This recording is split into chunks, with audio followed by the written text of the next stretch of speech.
বাংলাদেশের কয়েকটা বেসরকারি সংস্থা একটা জনমত জরিপ করেছে, একটা সার্ভে করেছে যে পিআর নিয়ে যে বিতর্ক হচ্ছে, দেখি দেশের কত % জনগণ পিআর পদ্ধতিতে নির্বাচন চায়। সেই সার্ভে রিপোর্টও দেখা গেছে যে 71% মানুষ দেশে পিআর পদ্ধতিতে নির্বাচন চায়। তো আজব ব্যাপার। তারপরে বলা হচ্ছে যে না, এটা জনগণ হবে না, মানবে না, আমরা পারবো না। প্রপোর্শনাল রিপ্রেজেন্টেশন পদ্ধতিতে পৃথিবীর আধুনিক গণতান্ত্রিক দেশগুলোতে প্রায় 90টারও বেশি দেশে এই পদ্ধতিতে নির্বাচন হয়, এবং এই পদ্ধতির মধ্যে আবার 6টা পদ্ধতি আছে। প্রপোর্শনাল রিপ্রেজেন্টেশনেরও 6টা সিস্টেম আছে, এক এক দেশের জন্য এক একটা অ্যাপ্লিকেবল। সব দেশে সবটা প্রযোজ্য হয় না। আমরা বলেছি যে বাংলাদেশের জন্য যেটা প্রযোজ্য হবে, যেটা অ্যাপ্লিকেবল হবে, সেটা এক্সপেরিমেন্ট করার জন্য বিশেষজ্ঞদের নিয়ে, সংবিধান বিশেষজ্ঞদের নিয়ে, যারা নির্বাচন বিশেষজ্ঞ আছেন, আলোচনা হতে পারে। কিন্তু পিআর বুঝবে না, মানবে না, এটা হয় কি করে? কেয়ারটেকারও একসময় এই জাতি বুঝতো না। একটা দল বলতো যে কেয়ারটেকারে আবার কি, নির্দলীয় নিরপেক্ষ, পাগল আর শিশু ছাড়া কেউ নিরপেক্ষ হয় না। এসব বক্তৃতা হয়েছে না এদেশে, যাদের একটু বয়স বেশি, সেই সময় আন্দোলনের কথা। এবং এটা হিস্ট্রিও আপনাদের জানা আছে যে বাংলাদেশে কেয়ারটেকার সরকারের প্রথম ফর্মুলাটা দিয়েছিলেন বাংলাদেশ জামাত ইসলামীর সাবেক আমির অধ্যাপক গোলাম আজম রাহিমাহুল্লাহ, যিনি ডাকসু জিএস ছিলেন, ভাষা সৈনিক ছিলেন। তো উনি যখন এই ফর্মুলাটা দিয়েছিলেন, আমাদের এই কেন্দ্রীয় মজলিস শুরার এক বিরাট অধিবেশনে তিনি এই প্রস্তাবটা পেশ করেছিলেন। তখনও জাতির উদ্দেশ্যে যখন আমরা এটা, আমাদের নেতৃবৃন্দ যখন এটা পেশ করলেন যে একটা ফ্রি ফেয়ার ক্রেডিবল ইলেকশন হতে গেলে, গ্রহণযোগ্য ইলেকশন হতে গেলে এই পদ্ধতি ছাড়া কোনো দলীয় সরকারের অধীনে নির্বাচন নিরপেক্ষ হয় না, এটা প্রমাণিত। তখনও অনেক দল এটা মানে নাই।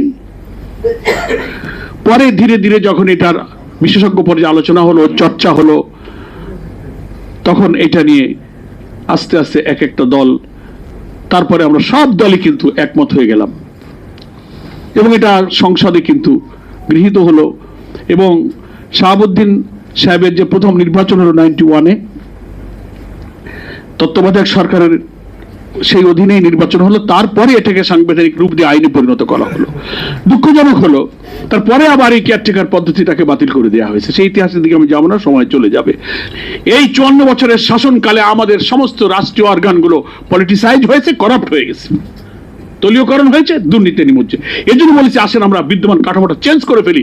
যে কোনো লোক, আমিও যদি কালকে এই কাঠামো দিয়ে ক্ষমতায় চলে যাই, এই কাঠামো থাকলে আমিও কিন্তু কর্তৃত্ববাদী স্বৈরাচারী হয়ে উঠবো। এই কাঠামোতে যে ক্ষমতায় যাবে সেই ফ্যাসিবাদী আচরণ করবে, সেই কর্তৃত্ববাদী হয়ে উঠবে। এই জন্য বলেছি আমাদের এই ফরম্যাটটাকে শুড বি চেঞ্জ, এটাকে চেঞ্জ করতে হবে।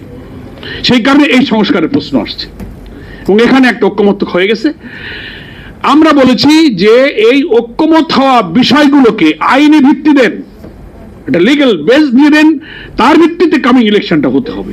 That is called July charter. এটার নাম বলেছি জুলাই সনদ। তো এত কষ্ট করে, এত রক্ত দিয়ে 2 মাস ধরে আপনি ঐক্যমত্য কমিশন করলেন, এত সংস্কার করলেন, তার কোনটাই যদি এখন না হয়, তো কারা যেই ক্ষমতায় যাক, ক্ষমতায় গিয়ে তাহলে এত কষ্ট আমাদেরকে দিয়ে করালেন কেন? এই আইনগুলো এখন কেন আমরা সংশোধন করলাম?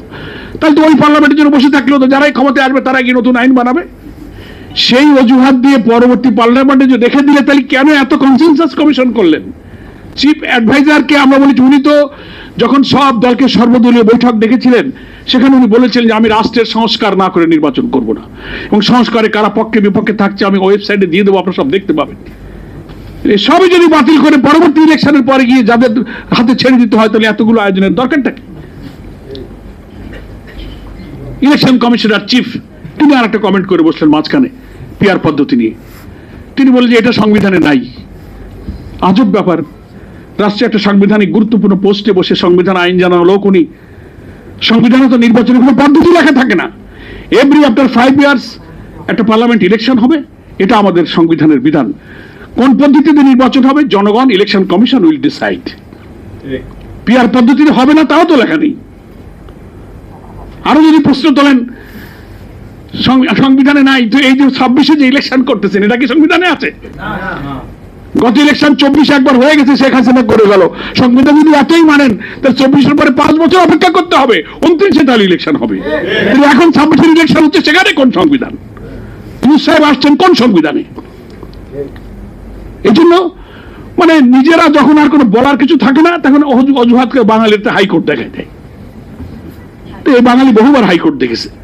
এই জন্য আমরা আজকে পিআর পদ্ধতিতে নির্বাচন ইস্যুতে পরিষ্কার আমি বলতে চাই যে পিআর পদ্ধতি এখন জনপ্রিয় গ্রহণযোগ্য একটি পদ্ধতিতে পরিণত হয়েছে।